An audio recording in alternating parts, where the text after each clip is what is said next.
আল্লাহর জন্য মানুষ ওয়াকফ করে দিয়েছেন, সেই সব সম্পত্তিগুলো হস্তগত করে লুটতরাজ চালাবার উদ্দেশ্য একটা আইন পাস করতে চলেছে। তার প্রতিবাদে আজকের এখানে একত্রিত হওয়া যে আমরা কেন্দ্রীয় বিজেপি স্বৈরাচারী সাম্প্রদায়িক সম্প্রীতি নষ্টকারী সরকারের এই আইনকে মানছি না আর মানব না ইনশাআল্লাহ।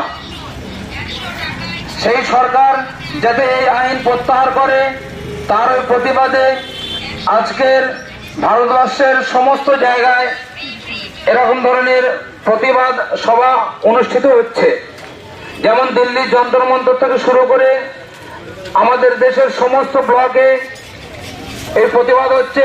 সেই প্রতিবাদের সামিল হওয়ার উদ্দেশ্যে আমরা এখানে একত্রিত হয়েছি, যাতে মানুষ সচেতন হয় এই অত্যাচারী শাসক, অত্যাচারী বাদশাহ, অত্যাচারী সরকার অর্থাৎ নরেন্দ্র মোদী সরকার এবং অমিত শাহের সরকার যাতে ভারতবর্ষ থেকে উৎখাতিত হয়ে যায় এবং ভারতবর্ষের আইন সংবিধান অটুট থাকে, তার উদ্দেশ্যে এখানে একত্রিত হওয়া।